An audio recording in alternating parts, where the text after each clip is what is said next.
saatnya kita masuk di segmen Sorotan Non-Islam dari Dewan Dakwah Islamiyah Indonesia Kota Bekasi dengan Hero Fuad. Sorotan Non-Islam. Assalamualaikum, selamat pagi Pak Fuad. Waalaikumsalam warahmatullahi wabarakatuh. Ya, Mbak Ulfi. Baik. Semua. Baik, kita membahas terkait dengan LGBT di Kota Bekasi yang ramai lagi nih Pak. Ini tentunya harus disikapi secara tegas agar tak terulang kembali nih Pak Fuad. Silakan. Iya, Mbak Ulfi Kanakta, kita disuguhkan berita yang cukup menghebohkan, meningkatnya kasus LGBT di Kota Bekasi yang angkanya tembus dalam 1 tahun itu 1000% peningkatannya. 2023 554 kasus, kemudian 2024, tren 2025 belum diungkap ya. Itu kurang lebih 5.600, bahkan ada yang menyebut lebih dari 6.000 kasus. Jadi benar 1000%. Apapun, data ini bagi saya memang sangat minim ya, karena kita tidak disuguhkan data yang mendalam. Apakah ini kasusnya penangkapan atau hasil wawancara mereka mengakui sebagai pelaku LGBT. Yang kedua, lokasinya di mana persebarannya lebih banyak. Meskipun wali kota sempat menyebutkan lebih banyak di wilayah selatan, gitu ya. Yang ketiga, secara demografi kita juga tidak bisa menganalisa persebaran umur, lalu kemudian status pernikahan, menikah atau tidak, kemudian juga yang lebih penting lagi ini apakah pendatang atau memang mereka yang sudah penduduk asli Kota Bekasi gitu. Tapi terlepas dari segala detail data yang kita butuhkan, ada hal yang bagi kita perlu menjadi perhatian. Kita bicara soal faktor, implikasi, lalu kemudian mengapa peningkatan itu begitu cepat, dan nanti kemungkinan kita akan bicara tentang tantangan untuk mencari solusinya. Nah, Mbak Ulfi kalau kita bicara soal faktornya, ini kompleks, tidak satu tentunya, gitu ya. Tapi beberapa kita urutkan. Yang pertama kita lihat Bekasi ini memang kota penyangga ibu kota dan urbanisasi itu begitu tinggi. Imigrasi itu cukup besar, jadi warga yang datang dengan latar belakang beragam membuat kontrol sosial longgar. Nah, ini yang kita sebut dengan anonimitas. Kelemahnya ikatan norma tradisional di masyarakat. Kalau kita bahasa sederhananya gini, kan banyak pendatang nih. Mengapa pendatang banyak datang? Karena banyak lapangan pekerjaan di Kota Bekasi, baik soal pabrik maupun jasa, gitu ya. Nah, mereka pendatang ini kan memerlukan tempat tinggal, maka menjamurlah kos-kosan. Mereka tinggal di kos-kosan atau di apartemen, itu kan jauh dari keluarga. Ya, benar. Dan kos-kosan itu, apalagi kalau kita bergeser misalnya kos-kosan di daerah industri, Cibitung atau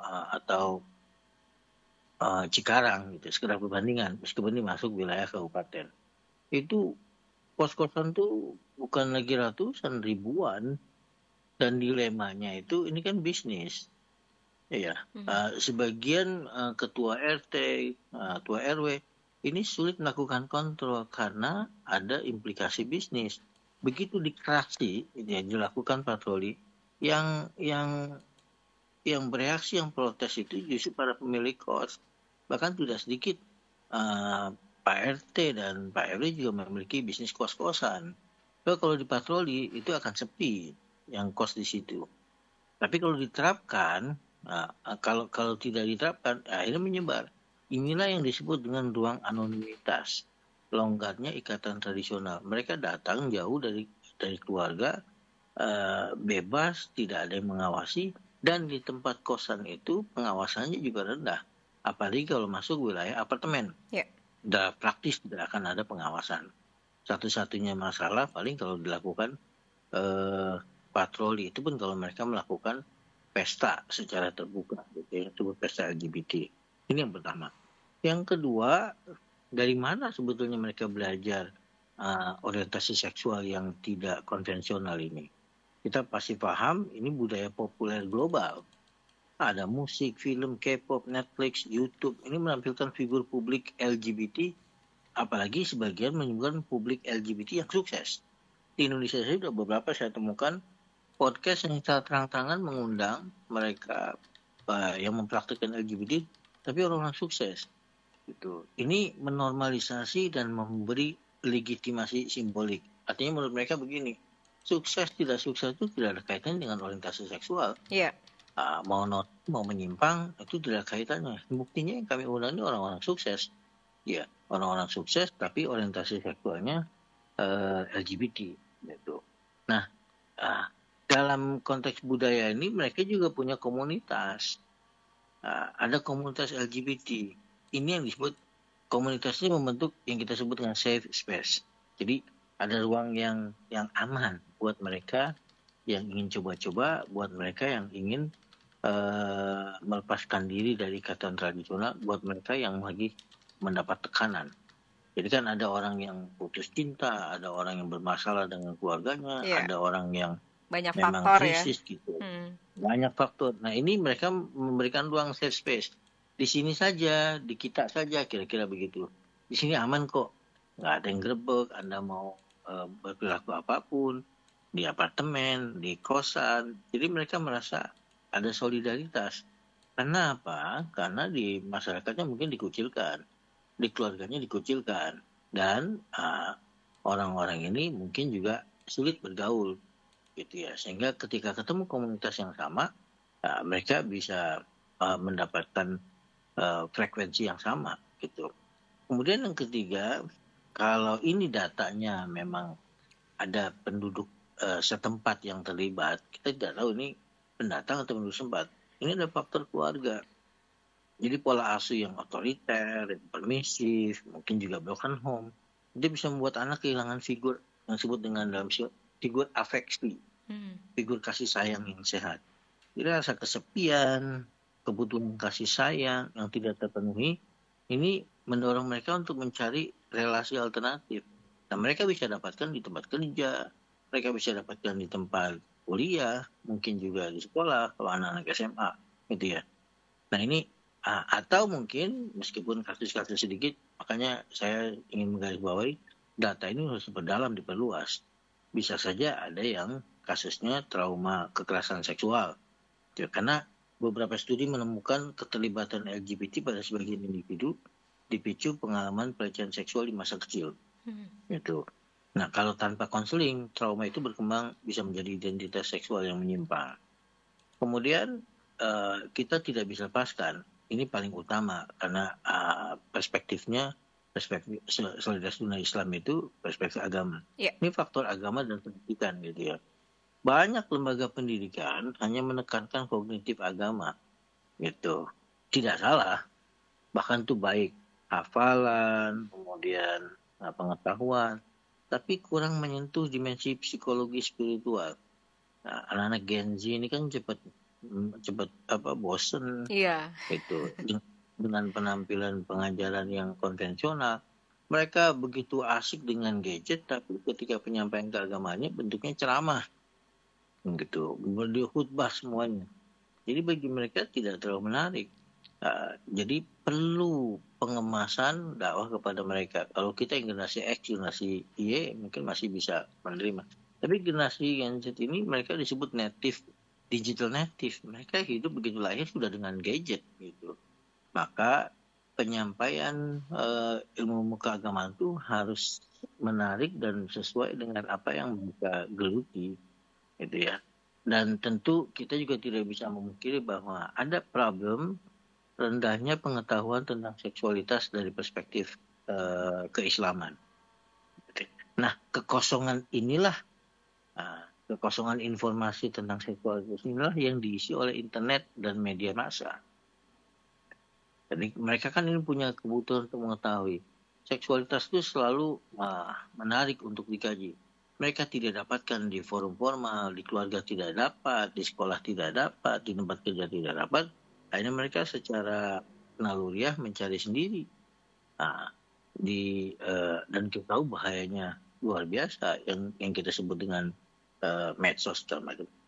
Ini kelihatannya klise faktor yang selanjutnya, tapi memang inilah pintu masuknya. Ini faktor teknologi dan media sosial gitu. Apalagi sekarang ada kan kalau orang bermedsos gitu ya, browsing itu kalau dia mencari misalnya satu isu saja, itu algoritmanya akan mencatat. Besok dia akan muncul lagi. Misalnya di Instagram atau dia akan mencari misalnya gaya hidup perempuan gitu. 1. Besok dia buka lagi akan ada tawaran 7 gitu. 8. Nah, kalau sekali saja dia mengakses misalnya soal teks gitu, itu akan muncul beragam website segala macam. Nah, ini tuh membuat mereka semakin banyak sekali informasi yang luar biasa. Maka bagi keluarga ini mumpung pada posisi ini pada isu yang ini, perhatian buat para orang tua yang anak-anaknya SMP, SMA. Ini kan banyak sekarang anak SMP, SMA yang benar-benar memiliki HP sendiri. Yang kedua, banyak orang tua yang tidak bisa mengakses HP anaknya karena di password. Dan orang tua tidak bisa minta, anaknya marah. Ini kenapa anak bisa marah? Karena mungkin pola asuh yang dari awal sudah terlalu memberikan kebebasan, dimanja gitu. Jangan kaget nanti ketika satu saat terbuka, isinya itu bisa dahsyat. Karena tidak pernah dicek. Punya HP sendiri, di password, lalu kemudian tidak terlalu dipedulikan karena ngelihat anaknya anteng di kamar, nggak pernah kemana-mana. Tapi begitu nanti dibuka HP-nya, itu bisa kelihatan gitu ya. Orang tua yang merasa aman, diproteksi dengan segala macam. Anak Gen Z, anak Gen Alpha sekarang jauh lebih canggih daripada orang tuanya. Bagaimana mengakali gadget dengan segala macam kompleksitasnya. Nah, ini saya kira Mbak Ulfi beberapa faktor. Kalau kita tarik ada faktor keluarga, faktor teknologi, faktor psikososial, ada juga faktor yang kita sebut dengan faktor struktural, faktor pemerintahannya, gitu ya. Bukan mungkin saya kira pemerintah kurang aktif, kurang proaktif mendata ini. Ini kan bagian dari masalah sosial sebetulnya, penyimpangan seksual. Kan pemerintah itu ranahnya itu nanti solusinya bisa dengan regulasi, seperti misalnya undang-undang. Di Bekasi misalnya fraksi tertentu sudah mengusulkan agar ada perda untuk menangkal ini. Kalau tidak ada perda, ya pemerintah daerah paling bergeraknya sekedar patroli saja. Patroli tangkap sana tangkap sini, tapi kurang kekuatan hukumnya karena tidak ada perda. Perda itu kan bisa mencegah dan mengontrol gitu. Di Bekasi belum ada perda. Nah, kalau misalnya gagal menghentikan penyebaran ini, bisa jadi ada tekanan untuk membuat perda. Nah, kalau sudah bicara perda, ini nanti isunya jadi isu nasional.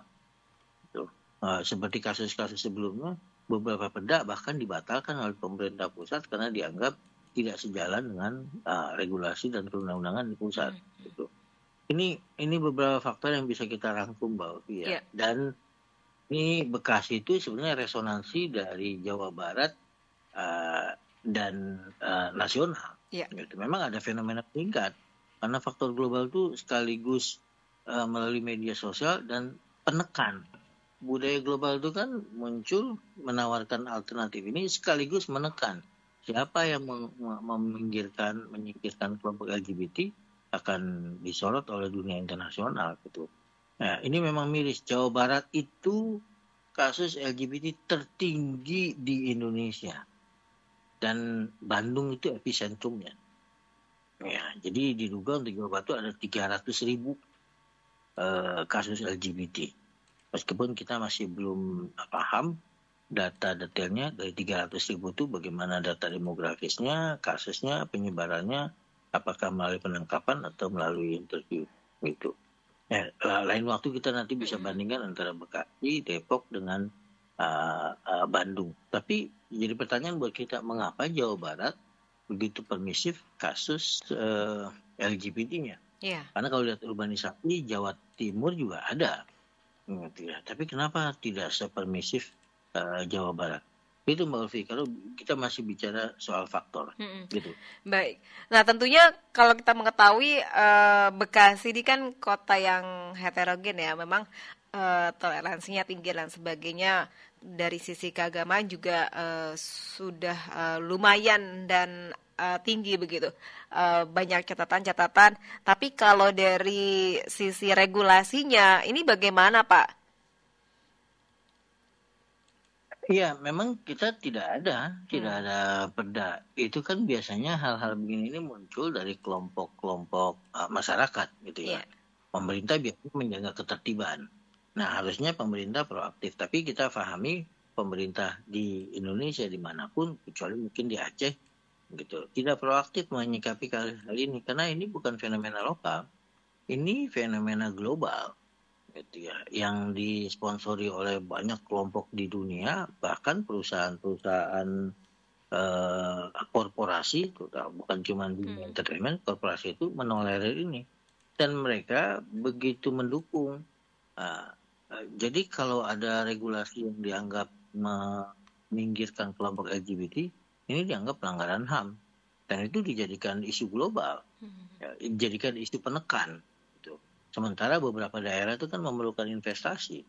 Kita lihat perusahaan-perusahaan besar Eropa, Amerika yang masuk ke Indonesia itu para pimpinannya memang mengusung LGBT itu bagian dari HAM, hak asasi manusia.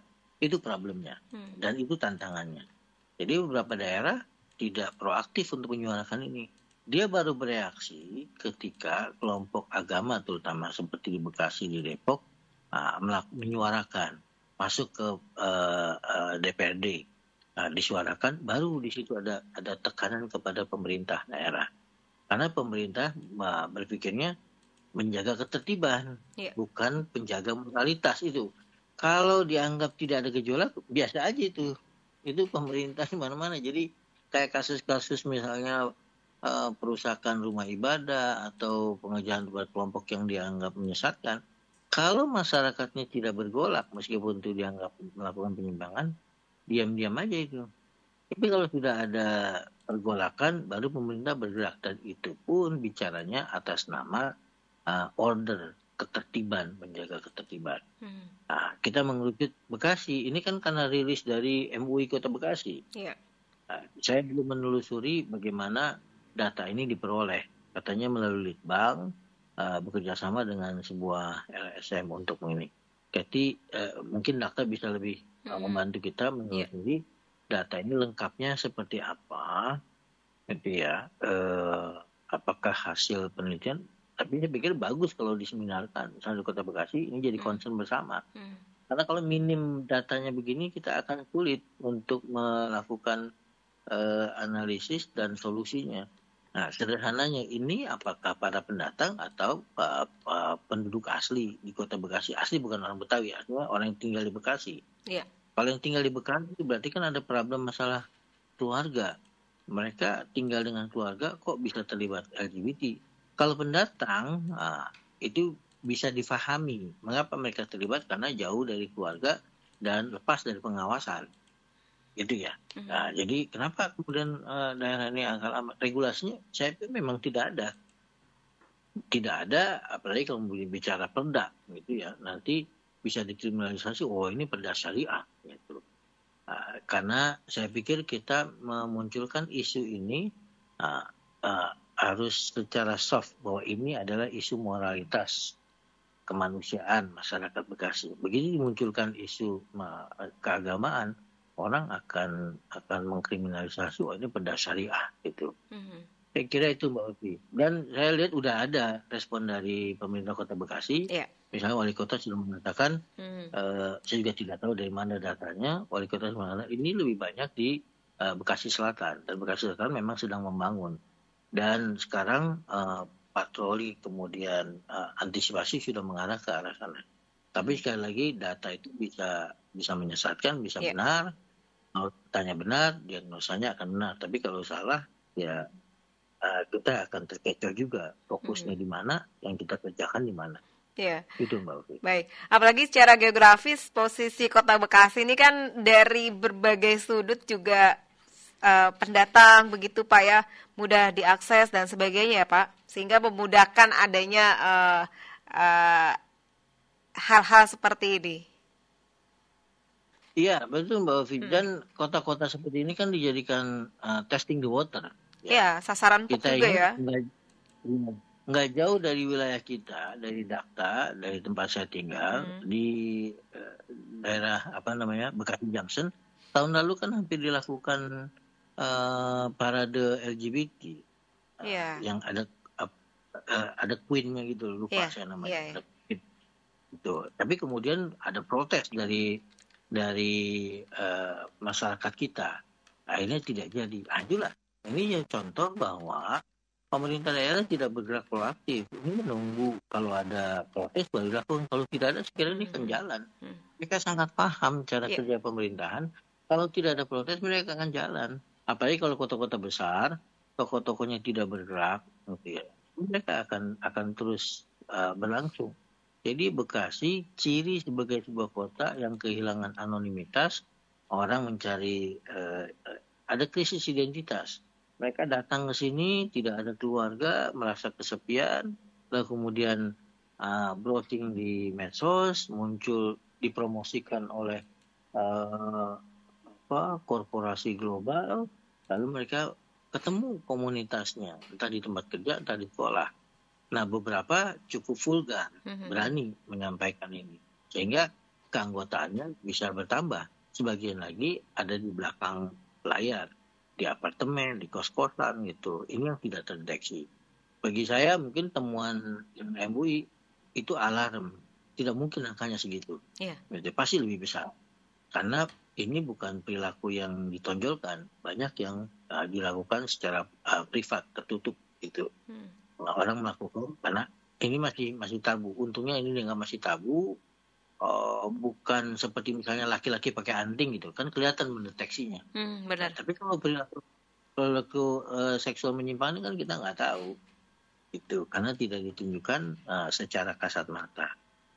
Begitu Mbak Ovi. Implikasinya cukup luar biasa saya kira ke depannya kalau tidak ada penanganan gitu ya. Skenario-nya dalam 5 tahun ke depan ini bisa optimistis, bisa moderat, bisa pesimistis. Gitu.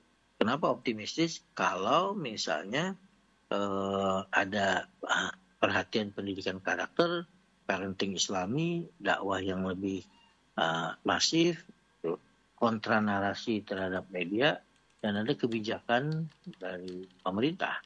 Gitu. Tapi kondisinya akan meningkat dan kita agak pesimis kalau tidak ada intervensi.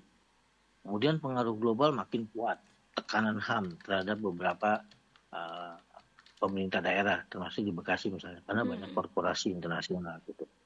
Nah ini tergantung. Kalau tidak ada intervensi, ya prediksinya dalam 5 tahun ke depan akan semakin tinggi. Iya. Baik, apalagi dari MUI sudah membuat statement bahwa zona merah, kota Bekasi masuk dalam zona merah LGBT dan narkoba ya Pak. Tentu peranan semuanya yang diperlukan ya Pak ya. Ya, alhamdulillah MUI bisa punya kepedulian soal ini, apalagi kemudian diperkuat dengan kalau orang kepolisian bilang scientific approach, dia sudah melakukan scientific approach, pendataan. Tinggal lagi penggalangan kekuatan dengan ormas-ormas. Kita diskusikan dulu secara akademis, diseminarkan, datanya didalami, baru kemudian kita pikirkan solusinya. Bisa sifatnya regulatif, bisa sifatnya politis, bisa sifatnya budaya. Itu bergantung kedalaman datanya. Gitu Mbak Uti. Baik. Terima kasih Pak Fuad sudah berbincang bersama Dakta di pagi ini. Sehat selalu. Assalamualaikum warahmatullahi wabarakatuh. Terima kasih Mbak Ulfi rekan Dakta. Waalaikumsalam warahmatullahi wabarakatuh.